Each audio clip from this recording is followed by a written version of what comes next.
नमस्कार, हम डॉक्टर सपुंती आपके लिए ले आया हूँ न्यूज़ एंड व्यूज़। 16 दिसंबर दक्षिण एशिया का इतिहास का सबसे अहम दिन। भारत के लिए विजय दिवस और बांग्लादेश के लिए भी विजय दिवस। लेकिन आज हालात कितने विडंबनापूर्ण है। जिस देश को 1971 में भारत ने पाकिस्तान से मुक्त कराया, उसी देश में आज भारत विरोधी नारे, भारत के उत्तर पूर्व को अलग करने की धमकियाँ और यहाँ तक कि अपने ही स्वतंत्रता सेनानियों का अपमान किया जा रहा है। इसके पीछे कौन सी ताकत है? मोहम्मद यूनिस पर कट्टर इस्लामी दबाव कितना गहरा है और भारत इसका जवाब कैसे दे रहा है? आइए पूरा सच्चाई समझते हैं। 16 दिसंबर 1971 को ढाका में पाकिस्तानी सेना ने आत्मसमर्पण किया। 93,000 पाकिस्तानी सैनिकों ने भारतीय सेना के सामने हथियार डाले। द्वितीय विश्व युद्ध के बाद ये सबसे बड़ा आत्मसमर्पण। भारत ने सिर्फ युद्ध नहीं जीता, भारत ने बांग्लादेश को जन्म दिया। 3,800 से अधिक भारतीय सैनिक शहीद हुए।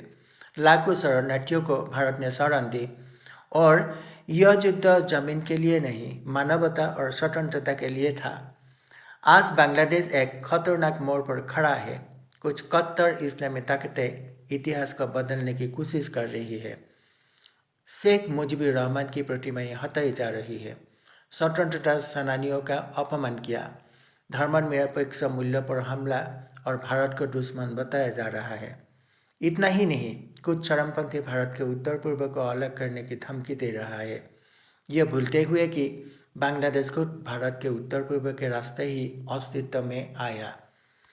मोहम्मद यूनिस दुनिया में नोबेल पुरस्कार विजेता के रूप में जाने जाते हैं, लेकिन जमीनी हकीकत यह है कि उनका राजनीतिक वातावरण कट्टर इस्लामी ताकतों के भारी दबाव में है।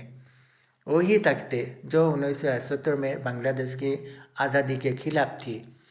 ये समूह धर्मनिरपेक्षता का विरोधी है, पाकिस्तान समर्थित इतिहास को बढ़ा देते हैं और भारत विरोधी नफरत से अपनी राजनीति समझते हैं।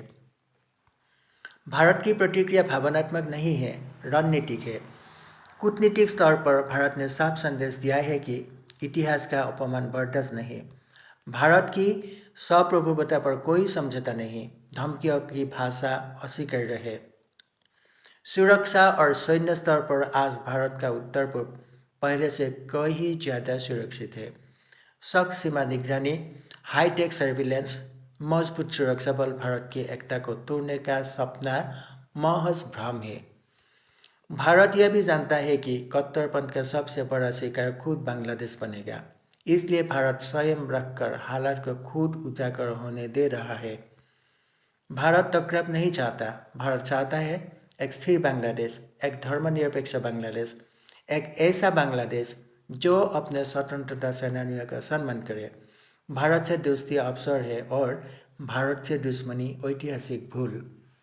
विजय दिवस सिर्फ युद्ध की जीत नहीं, सत्य की जीत का प्रतीक है। उसी सत्य से बांग्लादेश जन्मा। उसे नकारने से भारत को नहीं, बांग्लादेश को नुकसान होगा। इतिहास को नारे बदल नहीं सकते, भूगोल को धमकियाँ बदल नहीं सकते और भारत की एकता अटूट है। आज के लिए इतना ही है। धन्यवाद।